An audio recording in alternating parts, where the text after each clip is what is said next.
आज की कहानी बहुत ज़्यादा मज़ेदार है, तो चलिए शुरू करते हैं। मूर्ख मगरमच्छ और गीदड़ की कहानी।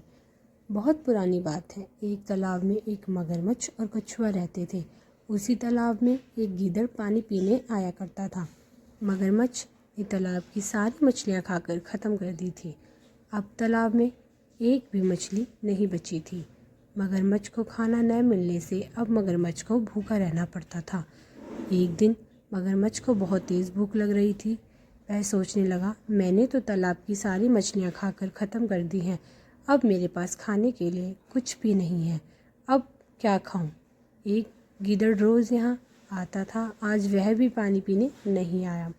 कुछ देर बाद कछुआ मगरमच्छ के पास आकर पूछता है, भाई मगरमच्छ, आज तुम बहुत उदास लग रहे हो, क्या बात है? मगरमच्छ कछुए की बात सुनकर कहता है, मुझे बहुत तेज़ भूख लग रही है और खाने के लिए तालाब में मछली नहीं बची। मैं सोच रहा था, यदि गीदड़ पानी पीने आता है तो उसी से अपनी भूख मिटा लेता, किंतु वह बहुत चालाक है और यहाँ पानी पीने नहीं आ रहा।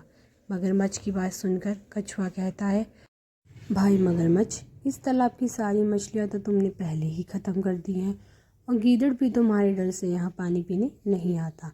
अब इसमें भला मैं क्या कर सकता हूँ? मगरमच्छ कछुए से बोलता है, भाई कुछ, तुम तो मेरे परम मित्र हो, क्या ऐसी मुश्किल घड़ी में तुम मेरे साथ नहीं दोगे? कुछ ऐसा उपाय करो कि गीदड़ खुद ब खुद मेरे पास चला आए।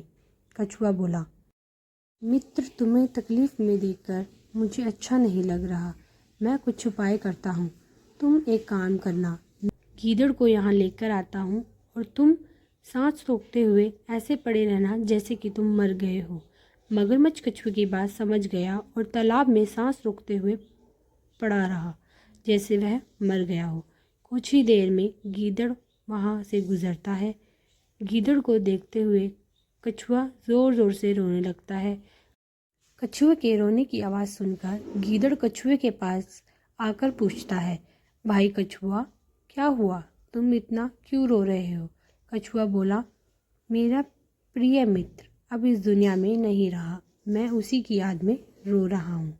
गीदड़ मन ही मन सोचता है कि अच्छा हुआ यह मगरमच्छ मर गया, अब मैं निश्चित होकर पानी पी सकता हूँ, अब मुझे कोई डर नहीं।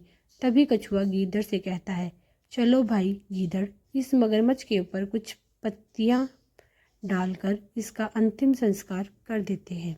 गीदड़ मगरमच्छ के पास जा ही रहा होता है, तभी उसे प्रतीत होता है कि मगरमच्छ अभी मरा नहीं है और कछुआ उसे बेवकूफ़ बना रहा है। कुछ सोचकर गीदड़ कछुए से बोला, भाई मगरमच्छ, मैंने सुना है कि मगरमच्छ की पूंछ मरने के बाद हिलती रहती है, लेकिन इसकी पूंछ तो हिल ही नहीं रही। लगता है मगरमच्छ अभी जिंदा है। यह सुनकर मगरमच्छ सोचता है कि अगर मैं पूंछ नहीं हिलाऊंगा तो गीदड़ को यही लगेगा कि मैं जिंदा हूँ और वह भाग जाएगा। इतना सोचकर मगरमच्छ अपनी पूंछ हिलाने लगता है। मगरमच्छ की पूंछ हिलते देखकर गीदड़ दूर भाग जाता है और कछुए से कहता है, देखो अपने मित्र को, वह जिंदा है। तुम दोनों मिलकर मुझे बेवकूफ़ बना रहे थे। इतना कहकर गीदड़ वहाँ से भाग जाता है। कछुआ मगरमच्छ से झुलझुलाते हुए कहता है, अपनी आंखें खोल दो, गीदड़ तो भाग गया। तुम बिल्कुल मूर्ख हो जो गीदड़ की चाल में आ गए। मूर्ख हमेशा मूर्ख रहता है। तो हमें इस कहानी से शिक्षा मिलती है, बुद्धिमानी से बड़ी कठिनाइयों से बचा जा सकता है। अगर वीडियो अच्छी लगी हो तो चैनल को लाइक सब्सक्राइब ज़रूर करें।